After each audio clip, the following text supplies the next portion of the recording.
Hello everybody, welcome back to Suman Guru Education YouTube channel. 1993 సంవత్సరం నుంచి 2010 సంవత్సరం వరకు ఎవరైతే 9వ తరగతి చదువుకున్నారో ఇటు ఆంధ్రప్రదేశ్ రాష్ట్రం కావచ్చు, అటు తెలంగాణ రాష్ట్రం కావచ్చు, అప్పటికి మన రెండు తెలుగు రాష్ట్రాలు విభజన కాలేదు.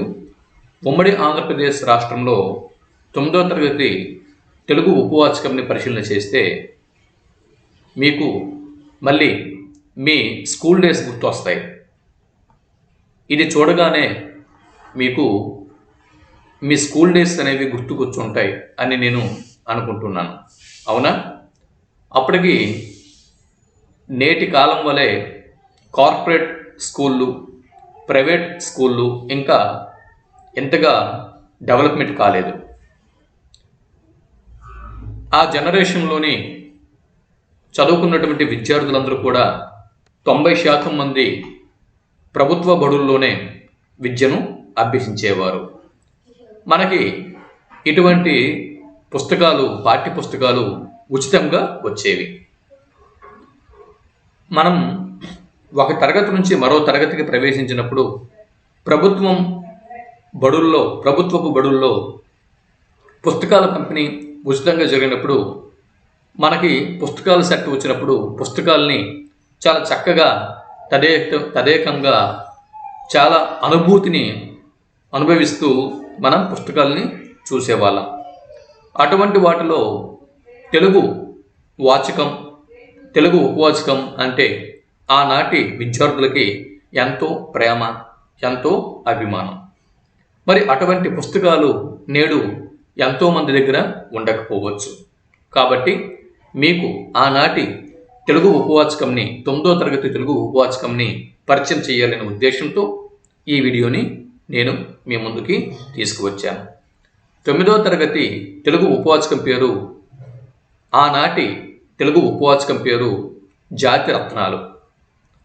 జాతి రత్నాలు అనేటటువంటి తెలుగు ఉపవాచకంలో భాగంగా ఇక్కడ కనిపిస్తున్నటువంటి ఈ మహామహుల గురించి ఈ ఉపవాచకంలో మనకు అందివ్వడం జరిగింది. ఆంధ్రప్రదేశ్ ప్రభుత్వ ప్రచురణ. చూడండి, జాతి రత్నాలు తెలుగు ఉపవాచకం, ప్రథమ భాష, 9వ తరగతి. అవునా? ఒకసారి ఈ పుస్తకంని చూస్తూ ఉంటే మన పాత రోజులు మనకి గుర్తుకొస్తున్నాయి. అంతేకాకుండా చూడండి, ఈ పుస్తకం యొక్క ధరను కనుక పరిశీలన చేస్తే కేవలం ₹5.50 మాత్రమే. ఇక్కడ మీరు ధరని గమనించవచ్చు. ఎంత తక్కువ రేట్ అండి! అప్పట్లో ప్రభుత్వం కానీ, అంటే అప్పట్లో ప్రభుత్వాలు లాభాపేక్ష లేకుండా చాలా జాగ్రత్తగా పరిపాలన చేసేవి. అవునా? ఇక్కడ చూడండి, విషయ సూచిక. ఇందులో భాగంగా ఆదర్శ చక్రవర్తి ఆంధ్రభోజుడు, స్వశక్తికి నిదర్శనం సత్యలింగం నాయకర్, మేధావులలో మేటి మౌలానా అబుల్ కలాం ఆజాద్, మహిళల్లో మణిపూస కనుపర్తి వరలక్ష్మమ్మ, వైద్యరంగంలో ధృవతార డాక్టర్ యల్లాప్రగడ సుబ్బారావు, సుప్రసిద్ధ వెయిట్ లిఫ్టర్ కరణం మల్లేశ్వరి. ఈ 6 గురించి జాతి రత్నాలు అన్న శీర్షికన మనకి ఉపవాచకంలో పరిచయం చేయడం జరిగింది. మనకు తెలుసు, ఉపవాచకం అనేది విస్తృత పఠనానికి, అంటే విద్యార్థుల్లో విస్తృత పఠనం అన్న నైపుణ్యంని పెంపొందింపు చేయడానికి ఉద్దేశింపబడినది అన్న విషయం మనకి తెలుసు. ఈ ఉపవాచకంలో అప్పుడు జాతీయ గీతంని మనం చూడొచ్చు, అలాగే ప్రతిజ్ఞ కూడా మనం చూడొచ్చు. ఇది జాతీయ గీతం, ప్రతిజ్ఞ. ఆ తర్వాత మొదటి పాఠ్య భాగం ఆదర్శ చక్రవర్తి ఆంధ్రభోజుడు. అవునా? ఒకసారి ఈ వీడియోలో ఆదర్శ చక్రవర్తి ఆంధ్రభోజుడు గురించి తెలుసుకుంటూ తర్వాత వీడియోలో మరో అంశం గురించి మనం తెలుసుకునే ప్రయత్నం చేద్దాం. ఏ పట్టున విడువక రక్షాపరుడవు గమ్ము, ప్రజల చక్కి విపన్నులో ఏ పట్టున విడువక రక్షాపరుడవుగం ప్రజల చక్కి విపన్నుల్ కూపెట్టిన విని తీర్పుము కా పురుషుల మీద నిడకు కార్యభరంబుల్ అన్న ఆముక్తమాల్యద పద్యంతో ఈ పాఠం ప్రారంభమవుతుంది. ఏ పట్టున విడువక రక్షాపరుడవుగమ్ము ప్రజల చెక్కి విపన్నుల్ కూపెట్టిన విని తీర్పుము కా పురుషుల మీద నెడకు కార్యభరంబుల్. ఈ పద్యము ఆముక్తమాల్యదలోనిది. దీని అర్థమేంటి? దీని భావం ఏంటి? రాజా, ఏ సమయంలో అయినా ప్రజలను కాపాడటమే నీ కర్తవ్యం. ఆపదలో ఉన్నవారు బాధతో విన్నవిస్తే ఆలించి తీర్చు. దుర్మార్గులకు బాధ్యతలను అప్పగించకు అన్నది ఈ పద్యం యొక్క భావం. ఇక ఈ పారాగ్రాఫ్ని కనుక మనం పరిశీలన చేసినట్లయితే హంపి విజయనగరం, విరూపాక్ష ఆలయం, అజర రామాలయం, నవమి దిబ్బ, పద్మామహల్, అప్పాజీ, అష్టదిగ్గజాలు.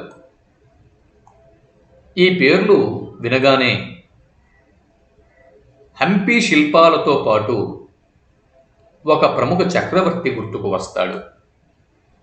ఆయనే ఆంధ్రభోజుడుగా పేరు పొందిన శ్రీకృష్ణదేవరాయలు.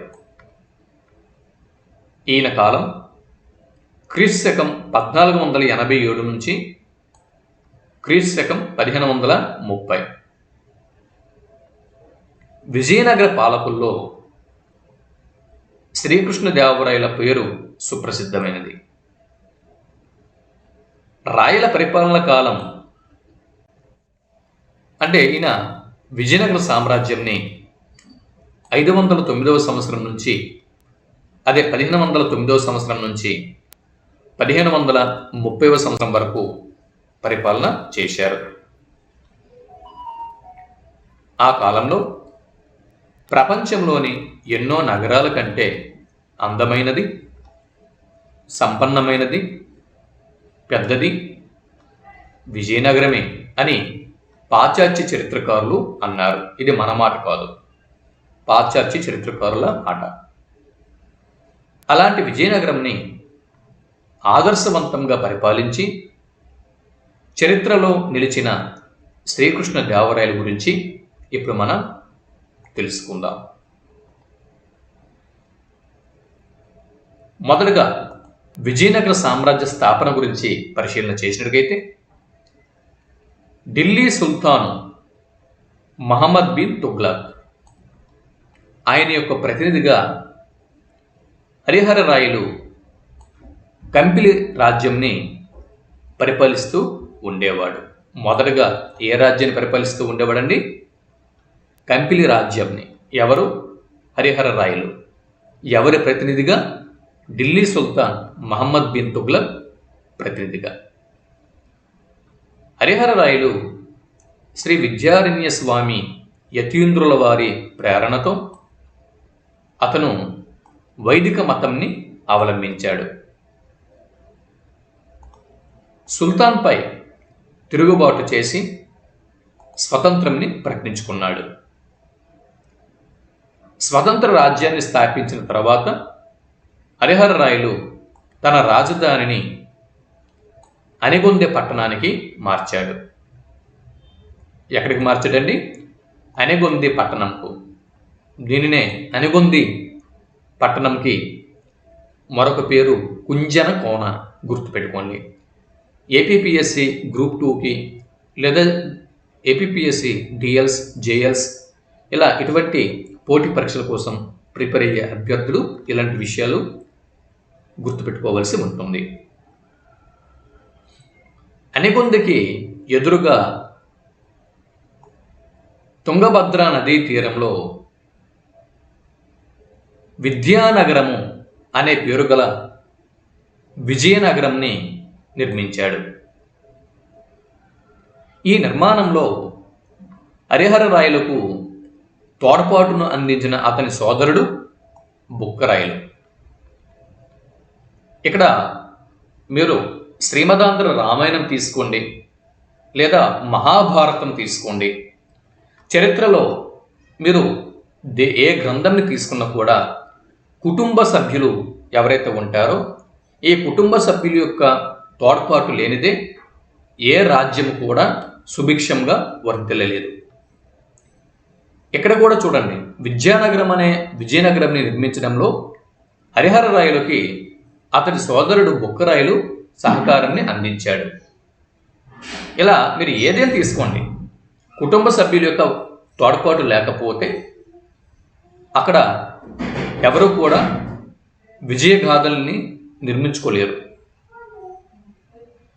విద్యారణ్య మునీంద్రుల ప్రోత్సాహం కూడా లభించింది. ఆ నగరాన్ని తనకు సుస్థిర రాజధానిగా చేసుకుని విజయనగర రాజ్య స్థాపకుడు అయ్యాడు హరిహరరాయలు.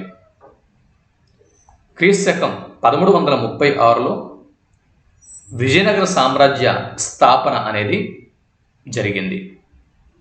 చూడండి, విజయనగర సామ్రాజ్య స్థాపన జరిగిన సంవత్సరం 1336. ఇది ఒక బిట్టు. విజయనగర సామ్రాజ్యాన్ని ప్రధానంగా 3 వంశాలు పరిపాలన చేశాయి. వాటిలో మొదటిది సంగమ వంశం. రాజ్య స్థాపకులైన హరిహరరాయలు, అతడి సోదరుడు బుక్కరాయలు సంగమ వంశానికి చెందినవారు.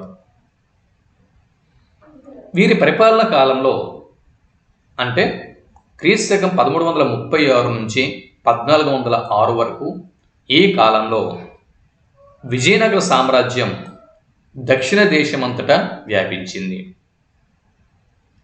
ఆ వంశంలో చివరి రాజు విరూపాక్షరాయలు. సంగమ వంశంలో చివరి పాలకుడు ఎవరండి? విరూపాక్షరాయలు. ఇదొక బిట్టు. సంగమ వంశంలో చివరి పాలకుడు విరూపాక్షరాయలు తర్వాత సాలువ వంశం విజయనగరంని పరిపాలన చేసింది. సాలువ వంశ స్థాపకుడు సాలువ నరసింహరాయలు. ఇతడి కాలం క్రీస్తకం 1490 నుంచి 1503. సాలువ నరసింహరాయలు తర్వాత ఇమ్మడి నరసింహరాయలు కొద్ది కాలం పరిపాలన చేశాడు. ఇతడి కాలం క్రీస్తకం 1503 నుంచి 1506. ఇకపోతే సాలువ వంశం తర్వాత విజయనగరంని పరిపాలించిన 3వ వంశం తులువ వంశం. తులువ వంశం తర్వాత ఎక్కడైతే 3 వంశాలే అని చెప్పి ఇచ్చారు, కానీ 4వ వంశం అరవీటు వంశం కూడా ఉంది. ఇక్కడ ఈ ఉపవాచకంలో ప్రస్తావించలేదు. ఈ వంశంలో తులువ నరసనాయకుని కుమారులు అయినటువంటి వీర నరసింహరాయలు, నరసింహరాయల తర్వాత శ్రీకృష్ణ దేవరాయలు ఈ విజయనగర సామ్రాజ్యాన్ని పరిపాలన చేశారు. శ్రీకృష్ణ దేవరాయల యొక్క బాల్యం మనం ఇప్పుడు తెలుసుకునే ప్రయత్నం చేద్దాం. శ్రీకృష్ణ దేవరాయలు అధికారంలోకి చాలా క్లిష్ట పరిస్థితుల్లో రాగలిగాడు.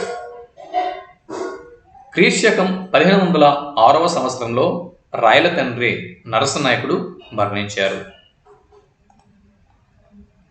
అతని 2వ భార్య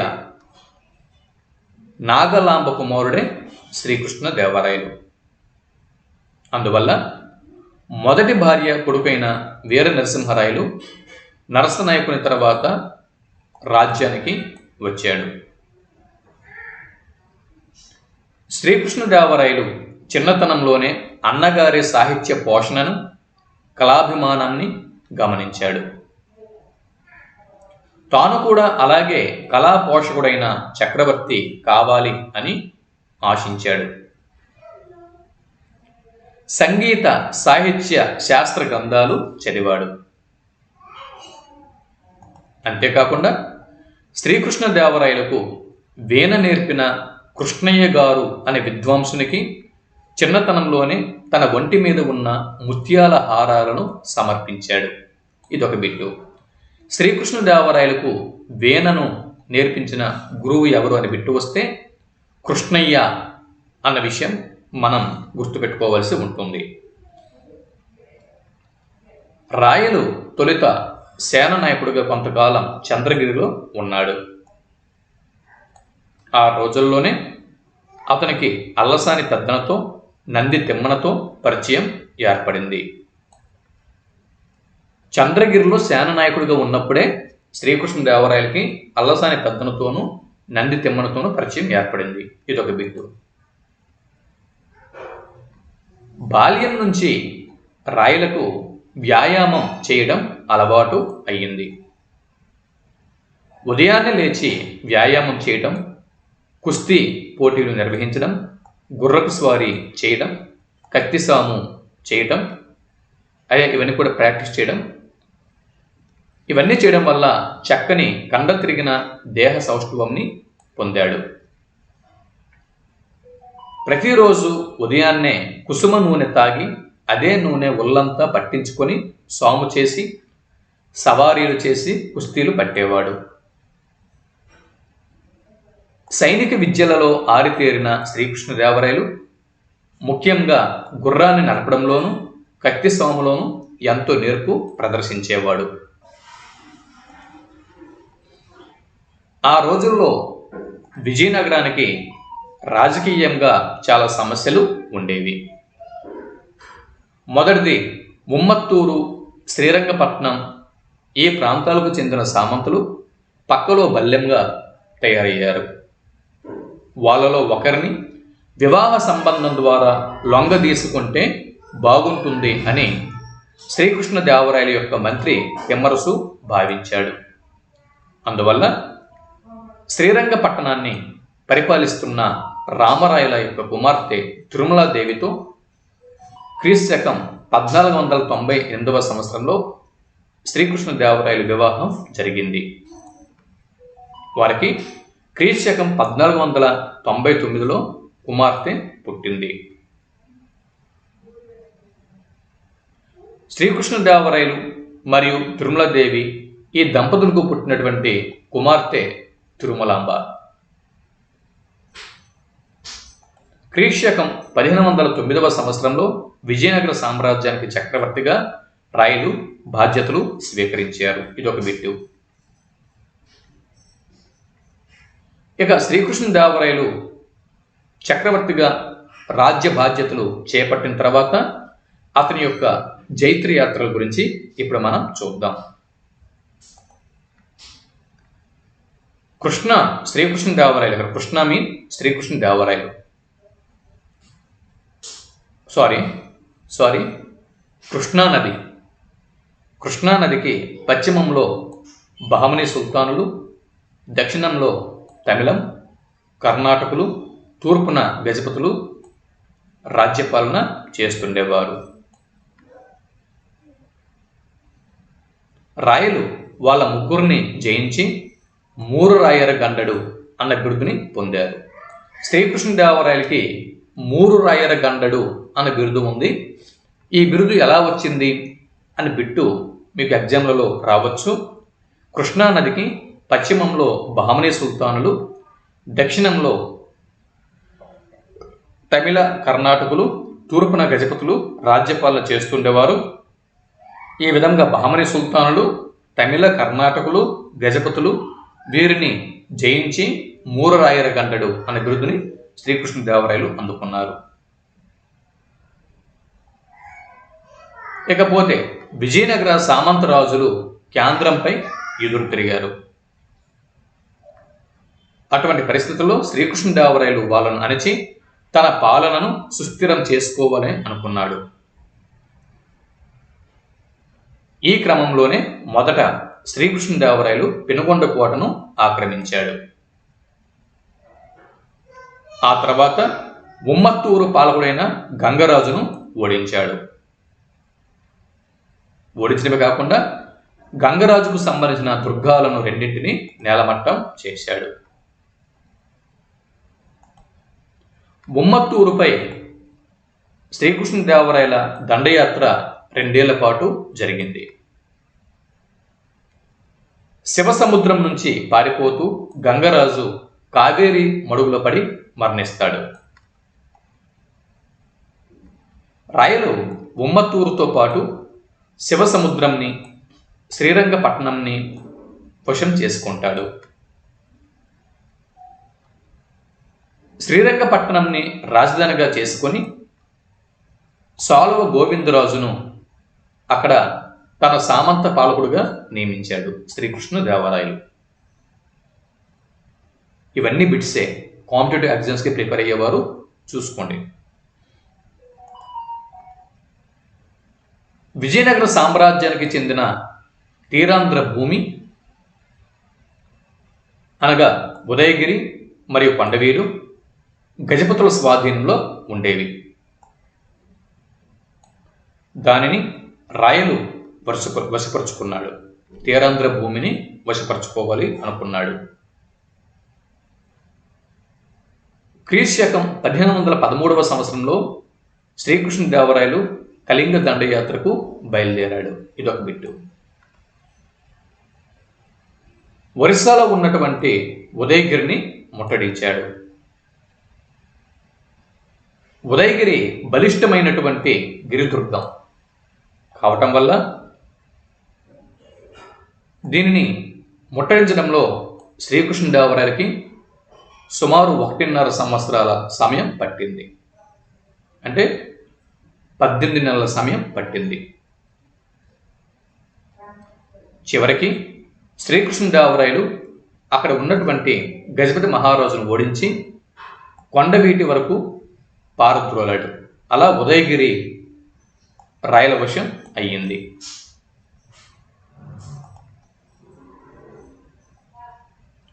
ఉదయగిరి విజయం తర్వాత కందుకూరు, అద్దంకి, వినుకొండ, బెల్లంకొండ, నాగార్జునకొండ మొదలైన దుర్గాలను జయిస్తూ రాయల సైన్యం కొండవీడుకు చేరుకుంది.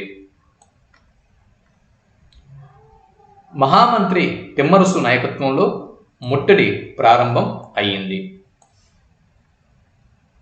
ఈ విధంగా కృష్ణానదికి దక్షిణంలో ఉన్న తీరాంధ్ర దేశం మొత్తం రాయల స్వాధీనం అయ్యింది. రాయల సైన్యం కృష్ణానదిని దాటి బెజవాడను కూడా వశపరుచుకున్నది. బెజవాడను వశపరుచుకున్న తర్వాత కొండపల్లిని ముట్టడించింది. స్వల్పకాలంలోనే కొండపల్లి కూడా శ్రీకృష్ణదేవరాయల హస్తగతం అయ్యింది.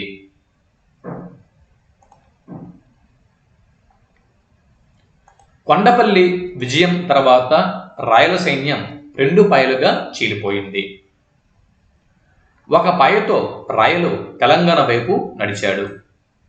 ఏకధాటిగా అనంతగిరి, ఉండ్రకొండ, ఉర్లకొండ, అరవపల్లి, జల్లిపల్లి, కందికొండ, నల్గొండ, రాచకొండ, దేవరకొండ, కనకగిరి, శంకరగిరి మొదలైన దుర్గాల్ని జయించాడు. ఆ విధంగా ఈ జైత్రయాత్రలో భాగంగా ఓరుగొల్లును కూడా వశపరుచుకున్నాడు. ఇక 2వ పాయ గురించి పరిశీలన చేసినట్లయితే, 2వ పాయ కృష్ణా గౌతమి మధ్య దేశాన్ని జయించింది. కృష్ణా నదికి మరియు గౌతమి నదికి మధ్య దేశాన్ని జయించింది. రాజమహేంద్రవరంని స్వాధీనం చేసుకుని కొండపల్లి నుంచి బయలుదేరిన శ్రీకృష్ణదేవరాయల సైన్యంని ఈ 2వ పాయ చేరుకుంది. 6 నెలలు గజపతి యుద్ధానికి వస్తాడని ఎదురు చూసి రాకపోగా రాయలు పొట్నూరు దగ్గర విజయస్తంభంని నాటి సైన్యంని అక్కడ నిలిపి విజయనగరానికి వెళ్ళిపోతాడు. దండయాత్ర ప్రారంభమైనప్పటి నుంచి గజపతికి ఒక యుద్ధంలోనైనా జయం లభించలేదు. అయినా అతడు సంధికి ఇష్టపడలేదు. యుద్ధ ప్రయత్నాలు చేస్తూనే ఉన్నాడు. రాయలు అతని రాజధాని అయినటువంటి కటకంపై దండెత్తాడు. ఈ కటకంనే నేడు ఒరిస్సాలో ఉన్నటువంటి కటక్ అని పిలుస్తున్నారు. అప్పుడు గజపతి మహారాజా వారు పారిపోతారు.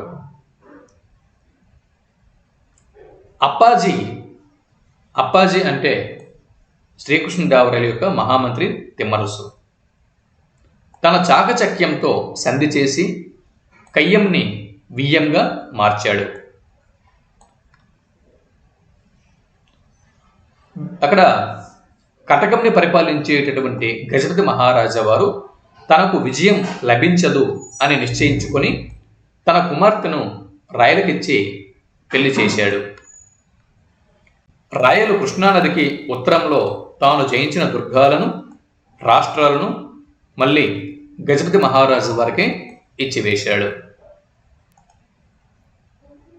ఇలా క్రీస్తకం 1513లో ప్రారంభమై కళింగ దండయాత్ర 5 ఏళ్ల పాటు దిగ్విజయంగా సాగి క్రీస్తకం 1518లో ముగిసింది.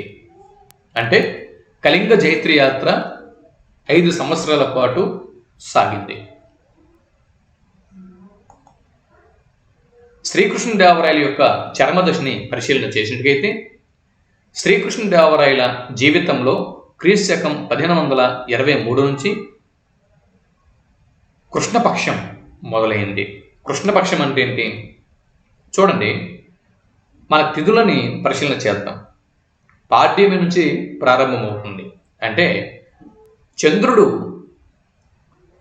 క్రమంగా పాడ్యమి నుంచి పౌర్ణమి వరకు ఎదిగే క్రమంని శుక్లపక్షం అని చెప్పి అంటారు. పౌర్ణమి తర్వాత మళ్ళీ క్రమంగా అమావాస్యకి ప్రయాణం చేస్తాడు. దీన్ని కృష్ణపక్షం అని చెప్పి అంటారు. ఆ విధంగా ఒక నెల రోజులు సమయాన్ని తీసుకుంటే నెల రోజుల్లో మొదటి 15 రోజుల్ని శుక్లపక్షం అని, అక్కడ నుంచి మరో 15 రోజుల్ని కృష్ణపక్షం అని చెప్పి అంటారు. అలాగే మనిషి జీవితం తీసుకుంటే మొదటి 50 సంవత్సరాలు శుక్లపక్షము, 51వ సంవత్సరం నుంచి తర్వాత 50 సంవత్సరాలు కృష్ణపక్షం. అలా అంటే కృష్ణపక్షం అంటే క్షీణదశ అని అర్థం. ఈ క్రమంలో ఈ సమయంలో శ్రీకృష్ణదేవరాయలకి మహామంత్రి తిమ్మరుసుతో అభిప్రాయ భేదాలు వచ్చాయి. సుస్థిర సామ్రాజ్యాన్ని స్థాపించాలి అనుకున్నటువంటి శ్రీకృష్ణదేవరాయలు తిమ్మరుసు వద్దు అంటున్నా 6 ఏండ్ల వయసున్నటువంటి తన కొడుకు తిరుమల రాయలకు రాజ్య పట్టం కడతాడు. క్రీస్తకం 1524వ సంవత్సరంలో తన కుమారుడు తిరుమల రాయలు మరణిస్తాడు.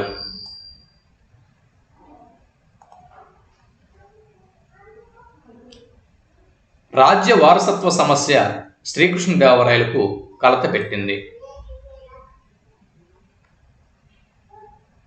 తన అనంతరం సింహాసనాన్ని అధిష్ఠించడానికి అర్హులు ఎవరో నిర్ణయించవలసిన అవసరం శ్రీకృష్ణదేవరాయలకి కలిగింది. ఈ సందర్భంలో వారసులుగా పరిగణించదగిన వారు 4 ఉన్నారు. మొదటివాడు రాయల కొడుకు, అతడు 18 నెలల పిల్లవాడు. రెండవవాడు శ్రీకృష్ణదేవరాయల యొక్క అన్న వీర నరసింహరాయల కొడుకు. మూడవవాడు సవతి తల్లి కొడుకు, అతడే సవతి తల్లి కొడుకు అచ్యుత దేవరాయలు. ఇక 4వ వాడు అచ్యుత దేవరాయల అన్న కొడుకు సదాశివ దేవరాయలు. చివరి ముగ్గురు యొక్క గుణగణాలు, శక్తి సామర్థ్యాలు రాయలకు బాగా తెలుసు. చాలా రోజులు ఆలోచించి తన తర్వాత సింహాసనాన్ని ఎక్కదగినవాడు అచ్యుత దేవరాయలే అని నిశ్చయించాడు.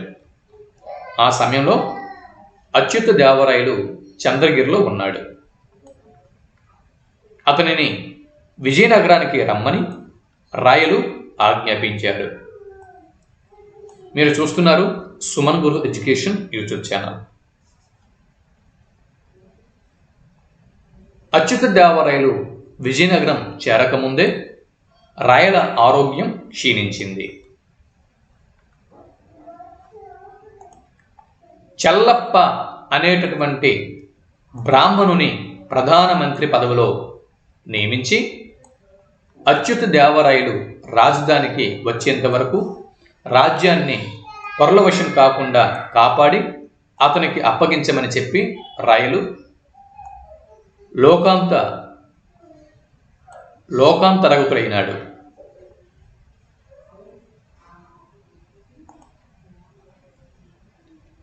ఇకపోతే రాయల యొక్క రాజనీతి ధర్మపాలన. రాజధర్మం విశిష్టమైనది, ప్రధానమైనది కూడా. రాజధర్మాన్ని ప్రభువు కాపాడినప్పుడే రాజ్యం సుస్థిరంగా ఉంటుంది. రాజ్యంలో 7 అంశాలు ప్రధానం. అవి వరుసగా స్వామి, అమాత్యుడు, రాష్ట్రం, అలాగే దుర్గం, కోశం, సైన్యం, మిత్రులు. ఈ 7ంటిని ఎవరు పరిరక్షిస్తారో అతడే ఉత్తమ ప్రభువు.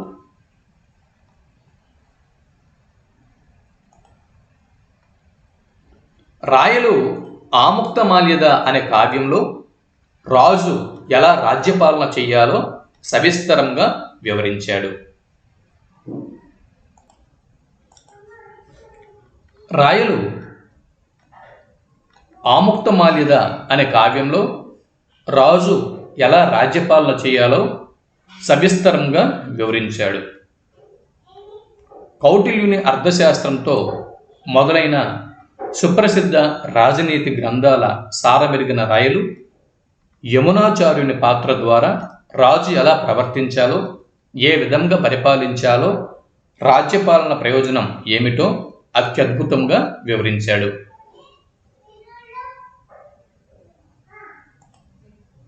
ఇకపోతే ఆముక్తమాల్యదలో 4వ ఆశ్వాసంలోని 211వ పద్యం రాయలు మంత్రి లక్షణాలను ఇలా వివరించాడు. మంత్రి చదువుకున్నవాడు కావాలి. అధర్మము అంటే భయం ఉండాలి. రాజనీతి శాస్త్రం బాగా చదివినవాడై ఉండాలి.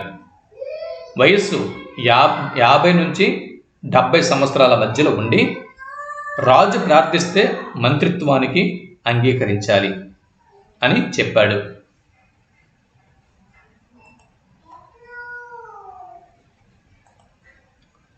ఎలాంటి పరిస్థితుల్లో అయినా విసుగు చెందకుండా ప్రజల్ని రక్షించడానికి రాజు సిద్ధంగా ఉండాలి.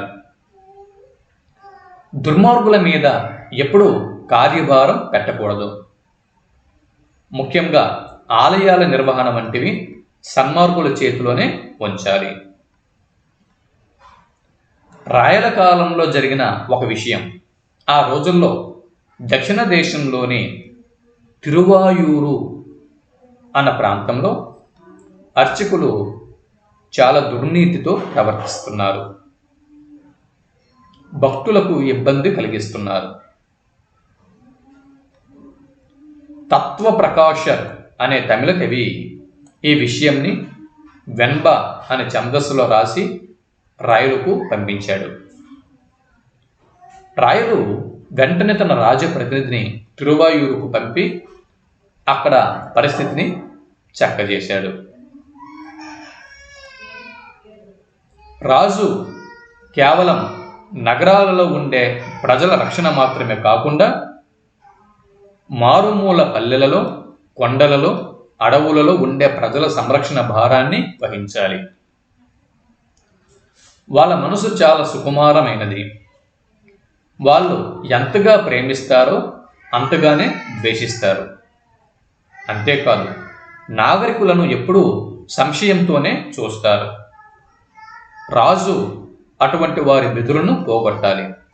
వాళ్ళను లాలించి వాళ్ళ బలాన్ని తన సైన్యానికి సహాయకారిగా ఉంచుకోవాలి అని శ్రీకృష్ణదేవరాయలు ఆముక్తమాల్యద ద్వారా బోధించాడు.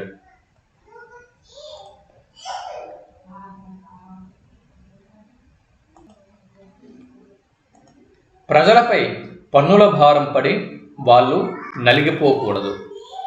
కానీ అవసరమైన పన్నులను మాత్రం రాజు తప్పకుండా వసూలు చేసి కోశాన్ని సంరక్షించుకోవాలి.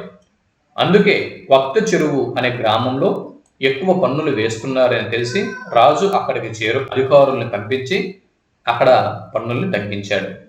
అలాగే శ్రీమూష్ణం అనే ఊరిలో చిన్నప్ప నాయకుడు రాయలు పంపించగా వెళ్ళి పన్నుల భారం తగ్గించినట్లు శాసనాల ద్వారా తెలుస్తున్నది. రాయల కాలంలో రాజుకు వచ్చే ఆదాయంలో 2 వంతులు సైన్యానికి, 3వ భాగం రాజు వ్యయానికి, 4వ భాగం దానాలకు ఖర్చు చేసేవారని న్యూనిస్ అనే పోర్చుగీసు యాత్రికుడు రాశాడు. అంతేకాకుండా రాయల ఆముక్తమాల్యద అన్న గ్రంథంలో కూడా ఈ విషయం ఉంది. దోషులు ఎవరో తెలుసుకొని శిక్షించాలి అన్నది రాయల శాసనం. ఆలస్యం చేస్తే దొంగ లేదా దోషి పారిపోతాడు. దోషిని పట్టుకోకపోతే రక్షక భటులు బాధ్యత నిర్వహించినట్టు అవుతుంది. అందుకని దారిని పోయే వాడిని తీసుకువచ్చి కారాగారంలో తోస్తారు. అది తెలియని రాజు ఆ నిర్దోషినే శిక్షించే అవకాశం ఉంది. దానివల్ల రాజుకు చాలా అపఖ్యాతి వస్తుంది. ఎలాగంటే శూల పృథువని జ్ఞోయం లాగా. శూలం అంటే పెద్ద బల్యం, పృథువనిక్కు అంటే లావుపాటి వ్యాపారి. ఈ న్యాయం వెనుక ఒక కథ ఉంది. ఆ కథ ఏమిటో ఇప్పుడు ఒకసారి మనం చూద్దాం. అనగనగా ఒక ఊరు. ఆ ఊరిని పరిపాలించేవాడు అవకతవక ప్రభువు. ఆ ఊళ్ళో ఒక అతను ఇల్లు కట్టుకోవడానికి మట్టి గోడ పెట్టుకున్నాడు. వర్షం కురిసి గోడ కూలిపోయింది. గోడ కూలిపోవటానికి కారణమైన అపరాధిని దండించాలి అని అతను ఆ రాజుతో మొరపెట్టుకున్నాడు. ఈ తప్పు ఎవరిది అని రాజు అవివేకపు ప్రధానమంత్రిని అడిగాడు. మేఘానిది అని మంత్రి చెప్పాడు. అయితే మేఘాన్ని ఉరితీయండి అన్నాడు తలారులతో రాజు.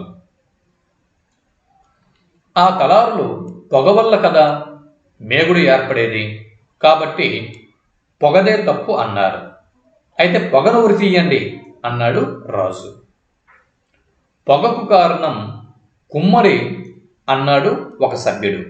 అయితే కుమ్మరి ఆవాన్ని ఉరితీయండి అని చెప్పి అన్నాడు. ఆవం లేదు, దాన్ని పెట్టిన కుమ్మరి ఉన్నాడు అని సేవకులు చెప్పారు. మరి కుమ్మరిని ఉరితీయమన్నాడు రాజు. అయ్యవారి ఇంట్లో పెండ్లి కాబట్టి నేను అరివేని కుండలు ఆవం పెట్టాను, అంచేత పెండ్లి కుమారుణ్ణి ఉరితీయాలి, కానీ నా తప్పేమిటి అన్నాడు కుమ్మరి. పెళ్లిపీటల మీద ఉన్న పెళ్ళికొడుకును తెచ్చారు. అతను చాలా బలహీనంగా ఉన్నాడు, సన్నగా ఉన్నాడు. రాజా, నేనేమో సన్నగా ఉన్నాను, కొర్రు చాలా లావుగా ఉంది, కాబట్టి లావుపాటి వాడినే ఉరి తీయాలి, నేనెలా సరిపోతాను అన్నాడు ఆ పెళ్ళికొడుకు. చివరికి రాజుకు ఈ వాదన నచ్చింది. లావుపాటి వాడు ఎవడుంటాడో వాడిని తెచ్చి ఉరి తీయండి, ఇదే నా చివరి మాట అంటూ రాజు అంతఃపురంలోకి వెళ్ళిపోయాడు. తలారులు వెతికి బాగా లావుగా ఉన్న ఒక వ్యాపారిని పట్టుకున్నారు. అతను తనదేమీ తప్పు లేదని మొత్తుకున్నా ససేమిరా వినలేదు తలారులు. చివరికి ఆ వ్యాపారి లంచమిస్తాను అన్నాడు. ధర్మస్థాపన చేయటమే మా వృత్తి ధర్మం అని వారు చివరికి ఆ వ్యాపారిని ఉరి తీశారు. రాయల కాలానికే సుప్రసిద్ధమైన కథ ఇది. అందుకే రాయలు నేరస్తులను శిక్షించేటప్పుడు చాలా జాగ్రత్త అవసరం అని అన్నాడు. తప్పు చేస్తే భయంకరమైన శిక్షకు గురి అవుతామనే భయంని ప్రజల్లో కలిగించి వాళ్ళను భయభక్తులతో అణగిమణిగి ఉండేలా చేశాడు. గూఢచారులను ఎక్కువ సంఖ్యలో నియమించాడు. వారు మారుమూల పల్లెలు, పట్టణాలు, కోటల నుంచి సమాచారం తీసుకుని వచ్చేవాళ్ళు. రాయలు నగరంలో రాత్రులు స్వయంగా సంచరించి గూఢాచారులు తెచ్చిన వార్తల నిజానిజాలను చూసుకునేవాడు. గూఢాచారుల వార్తల్లో తేడా వస్తే వాళ్ళను సామంతుల ముందే కఠినంగా మందలించేవాడు. అవన్నీ చూసిన సామంతులు రాత్రుల్లో ఒకరినొకరు కలుసుకొని మాట్లాడుకునేందుకు కూడా జంకేవారు అని రాయవాచకం అనే గ్రంథం తెలుపుతున్నది. రాజ్య సంక్షేమం కోసం రాయలు చారగణాన్ని బాగా ఉపయోగించుకునేవాడు. శత్రువులనే కాదు, మంత్రులను, ఇతర ప్రభుత్వ ఉద్యోగులని కనిపెట్టి ఉండటానికి వాళ్ళను ఉపయోగించేవాడు. రాజులు, వాళ్ళ అనుచరులు ప్రజల్ని పీడించకుండా, హింసించకుండా జాగ్రత్త పడేవాడు. తన కింద ఉన్న సామంతులలో స్పర్ధలు కలిగిస్తే ప్రతివాడు రెండవ వ్యక్తి గుట్టుమట్టు చెప్పేసి రాజు దయ కోసం పాపులాడుతాడని, ద్రోహబుద్ధిమాని భక్తిగా సేవించుకుంటారని శ్రీకృష్ణదేవరాయలు భావించేవాడు. రాజ్యానికి సామంతులు, సర్దార్లు ఉండక తప్పదు. కానీ రాజ్యానికి వాళ్ళెప్పుడు ప్రమాదకారులే. వాళ్ళను లొంగదీసుకుని స్వాధీనంలో ఉంచుకోవటం ప్రభువులు ఎవరికైనా సమస్యే. దానికి రాయలు చెప్పిన పరిష్కారం అది. శత్రువును ఓడించు, సంపద లాక్కో, అంతేకాని చంపకు.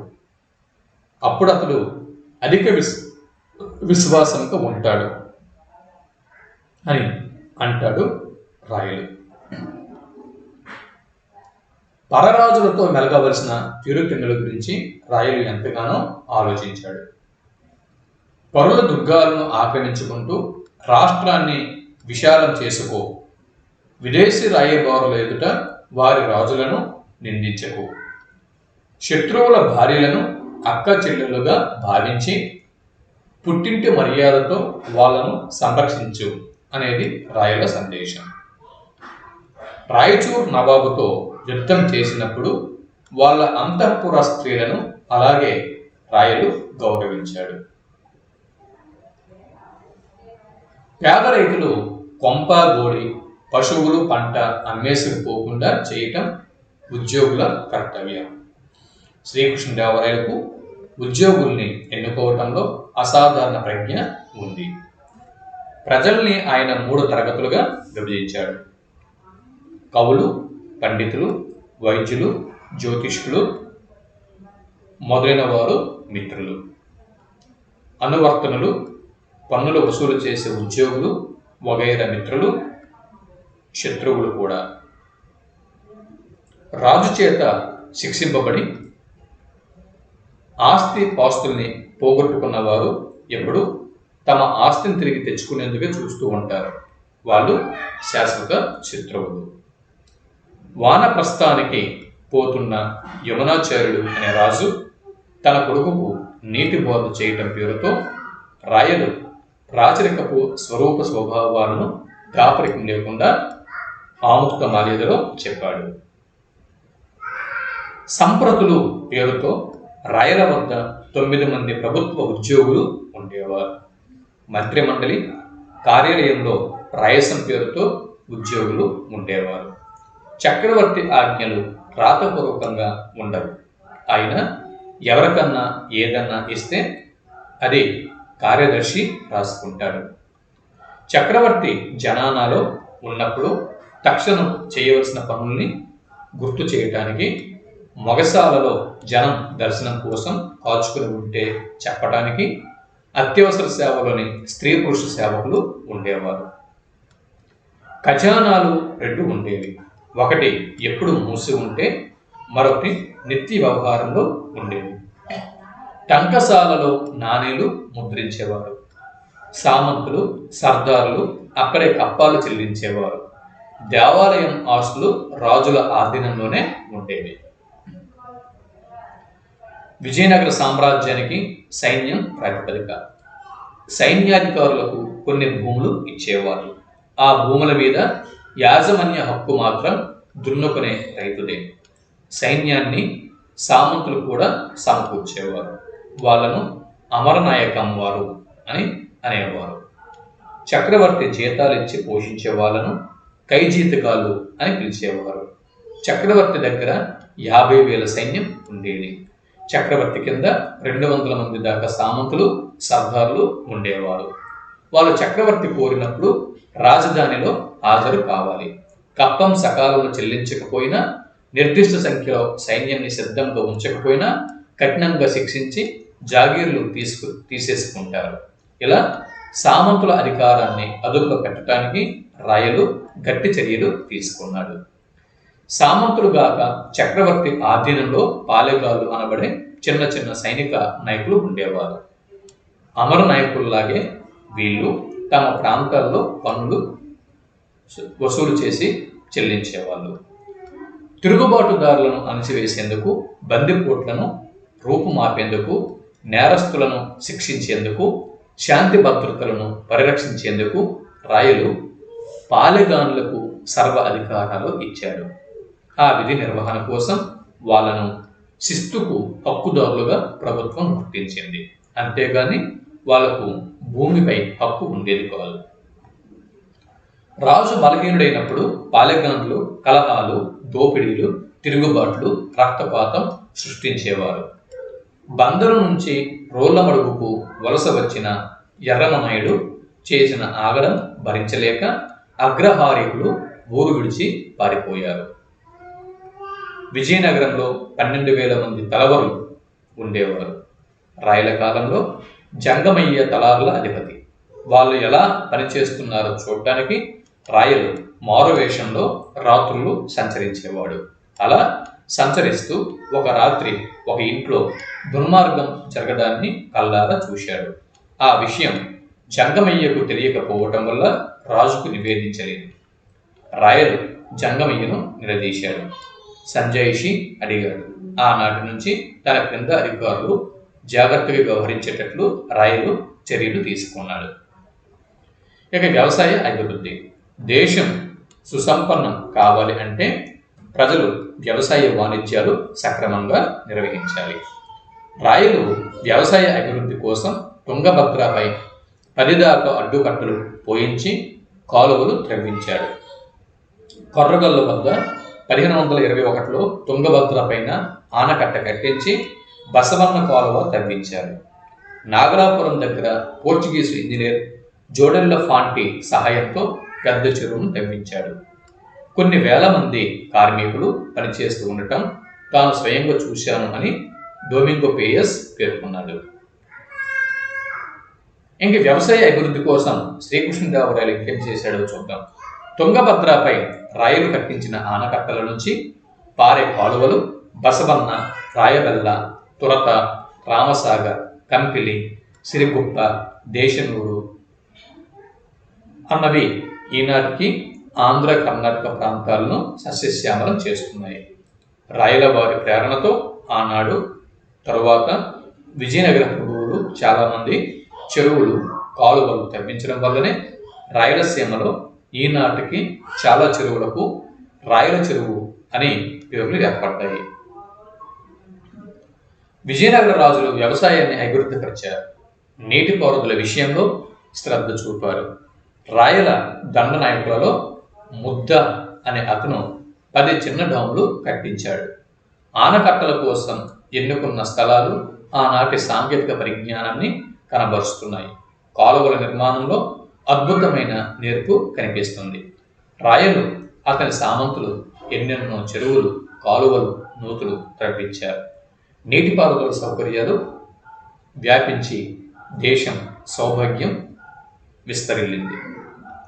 ఇక వర్తక వ్యాపారాలని పరిశీలన చేసినట్లయితే విదేశీ వ్యాపారం వల్ల కోశానికి ఆదాయం పెరుగుతుంది. అబ్దుల్ రజాక్, పేయస్, బార్బోసా మొదలైన విదేశీయుల రాతల్ని బట్టి ఆనాడు విజయనగర సామ్రాజ్యంలో కల్లికోట వంటి రేవు పట్టణాలు 300కు పైగా ఉండేవని తెలుస్తుంది. వాటి ద్వారా వర్తక వ్యాపారం సమృద్ధిగా జరిగేది. ఏనుగులను, మునులను, ముత్యాలను సుగంధ ద్రవ్యాలను విరివిగా ఎగుమతి చేసేవారు.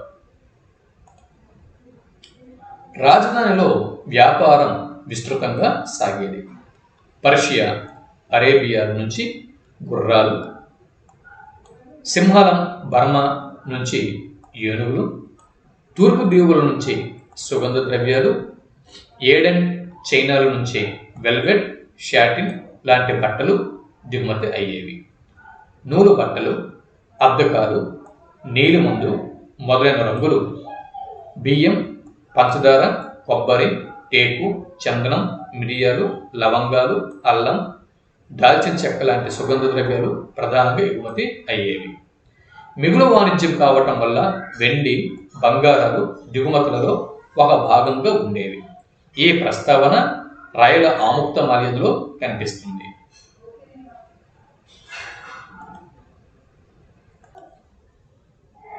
దేశ విదేశ వర్తకాలు అభివృద్ధి చెందడం వల్ల ఆర్థిక పరిస్థితి మెరుగుపడింది. సామాజిక అవసరాలు విస్తరించాయి. వృత్తి పని వాళ్లకు చేతి నిండా పని దొరికింది.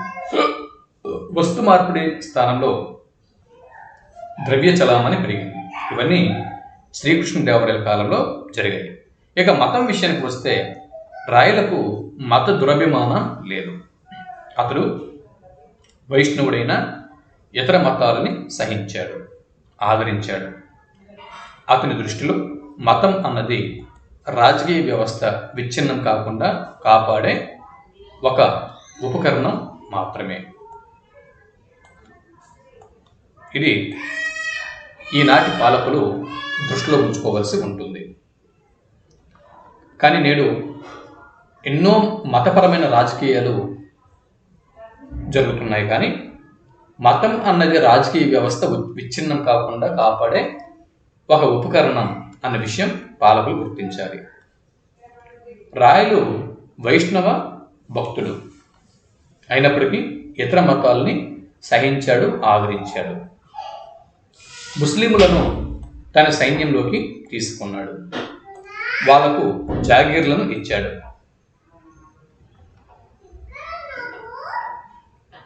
ప్రార్థనార్థులకు అంటే ఇతర మతస్థులకు ప్రార్థన చేసుకోవడానికి సౌకర్యాలు కూడా కల్పించాడు. ముస్లింలకు రాజ్య అధికారులుగా కూడా ముస్లింలకు అవకాశం ఇచ్చాడు. హిందూ ముస్లిం మతాల మధ్య సన్నిహిత సంబంధాలు ఏర్పడటానికి ఎన్ని చెయ్యాలో అన్నీ చేశాడు. వైష్ణవుడైన రాయలు హంపీలోని విరూపాక్ష దేవాలయాన్ని పునర్నిర్మించాడు. తిరుపతి, సింహాచలం, అహోబిలం, శ్రీకాళహస్తి, శ్రీశైలం, అమరావతి ఇలాగా ఆంధ్రప్రదేశ్ రాష్ట్రంలో ఉన్నటువంటి అన్ని పుణ్యక్షేత్రాలు ఏవైతే ప్రముఖమైన ఉన్నాయో మొదలైన ఈ పుణ్యక్షేత్రాలు వీటిలో శైవ వైష్ణవ దేవాలయాలకు ధారాళంగా విరాళాలు ఇచ్చాడు. ఆయన సామంతుడు ఒకడు శివ మతోన్మాదంతో కైవల్య సాధనం కోసం కొంతమంది జైనుల్ని చంపినప్పుడు రాయలు వెలుగోటి నాయకుడిని సైన్యాలతో పంపి ఆ సామంతుల్ని చంపించాడు. శ్రీకృష్ణదేవరాయల రాజ్యంలో ప్రతి ఒక్కరికి తమ తమ సంప్రదాయాలను పాటించే స్వేచ్ఛ ఉండేది.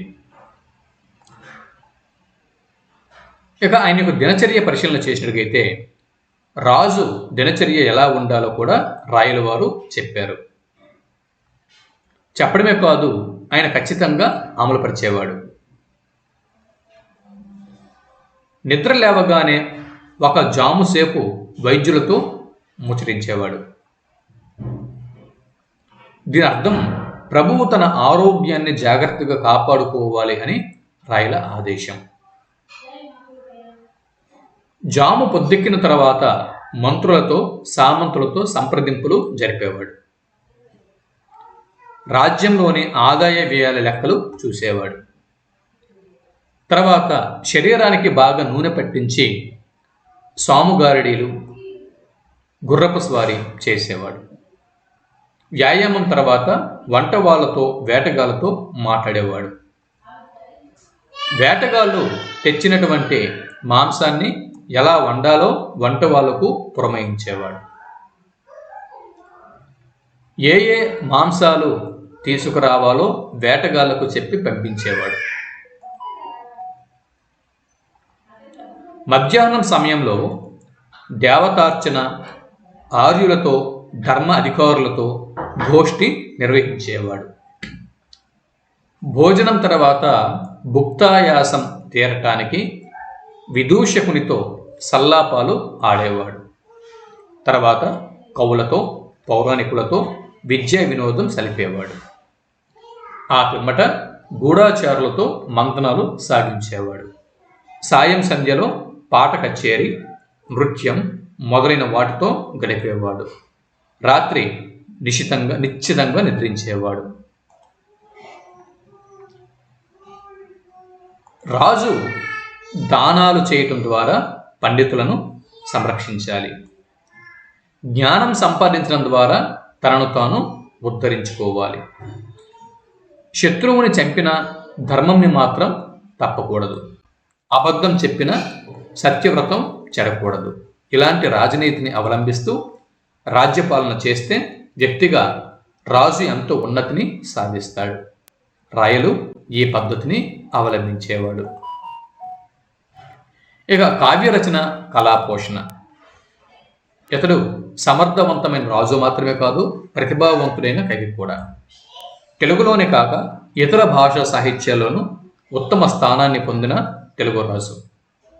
సాహిత్య పోషణ, రచన రంగరించిన రసజ్ఞుడు. వసంతోత్సవాన్ని జరిపి కవుల్ని, కళాకారుల్ని సన్మానించి సాహిత్య గోష్ఠుల్ని నిర్వహించి ప్రబంధ పద్ధతికి మార్గం వేసిన సాహితీ చైతన్యమూర్తి. సంస్కృతంలో భోజ మహారాజులాగా తెలుగు సాహిత్యానికి ఏ మహారాజు అనన్య సామాన్యమైన అభ్యుదయాన్ని కలిగించడం చేత ఇతనికి ఆంధ్ర భోజుడు అన్న సార్థక నామం ఏర్పడింది. చూడండి, సంస్కృతంలో భోజ మహారాజులాగా తెలుగు సాహిత్యానికి ఏ మహారాజు అనన్య సామాన్యమైన అభ్యుదయాన్ని కలిగించారు. అందువల్ల సంస్కృతంలో ఉన్నటువంటి భోజ మహారాజు లా ఇతనికి ఆంధ్ర భోజుడు అన్న సార్థక నామం ఏర్పడింది. గుర్తుపెట్టుకోండి. రాయలు కవులకు ఆశ్రయం ఇచ్చాడు.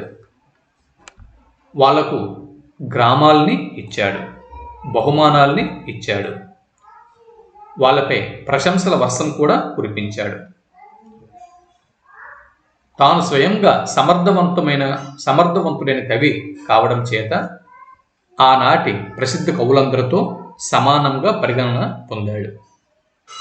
రాజధానిలో ఉన్నంతకాలం కవి గోష్ఠులతో కాలం గడిపేవాడు. యుద్ధ యాత్రలలో కూడా వాళ్ళను వెంట తీసుకుని పోయేవాడు. భువన విజయం పేరుతో కవి సమ్మేళనాలు నిర్వహించేవాడు. ప్రసిద్ధులైన కవులు అష్టదిగ్గజాలుగా పేరు పొందారు. అల్లసాని పెద్దన, మాదేగారి మల్లన, నంది తిమ్మన, పింగళి సూరన, ధూర్జటి, తెనాలి రామకృష్ణుడు, భట్టుమూర్తి, అయ్యలరాజు రామభద్రుడు వీళ్ళని అష్టదిగ్గజాలుగా పేర్కొంటారు. ప్రతాపరుద్ర గజపతి ఆస్థానం నుంచి లొల్ల లక్ష్మీధరుడు, బండారు లక్ష్మీనారాయణ రాయల ఆస్థానంలో చేరారు. బండారు లక్ష్మీనారాయణ గొప్ప నాట్యాచార్యుడు. రాయలు ప్రతి ఏటా వసంతోత్సవాలు జరిపించేవాడు. తాయికొండ నాటకం ఆడినందుకు నట్టువ నాగయ్యను రాయలు సన్మానించాడు. ఆ రోజుల్లో స్వయంగా రాయలవారే జాంబవతి పరిణయం అన్న నాటకంని రాశారు. బొమ్మలాటలు, చదరంగం, వేట ఈ మూడు రాయలకు చాలా ఇష్టం. బొడ్డుచెర్ల తిమ్మన చదరంగంలో చూపిన ప్రతిభకు మెచ్చుకోలుగా కొప్పోలు అన్న అగ్రహారాన్ని ఆయనకు దానం ఇచ్చాడు. వాస్తు నిర్మాణం పట్ల రాయలకు ప్రీతి ఎక్కువ. రాజధానిలోనూ ఇతర ప్రాంతాలలోనూ అతను కట్టించిన సౌధాలు, ఆలయాలు, గోపురాలు, మండపాలు, సభా భవనాలు రాయల వాస్తు నిర్మాణ పరాయణతకు ప్రబల నిదర్శనాలు. రాయల కాలంలో విజయనగరానికి వచ్చి మతంగ పర్వతంపైకి ఎక్కి ఆ నగర వైభవంని కల్లారా చూసిన విదేశీ యాత్రికులు తమ దేశాలలోని రాజధాని నగరాలు విజయనగరం ముందు తీసుకొట్టే అని రాశారు.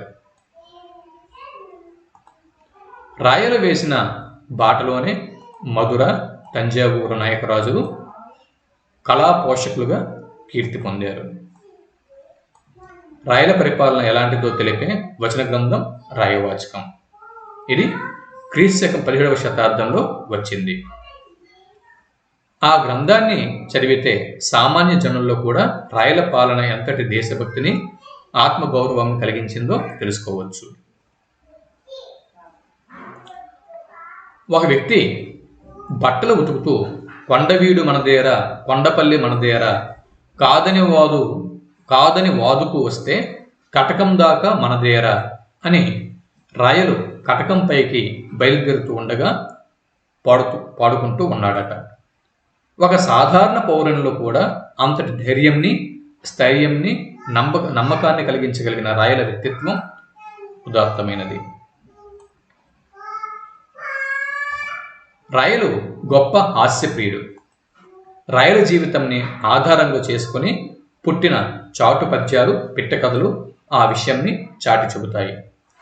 తెనాలి రామలింగని కథలు చదివితే రాయల కోపం ఒక చమత్కారమైన మాటతో ఎలా మాయమైపోయేదో తెలుస్తుంది.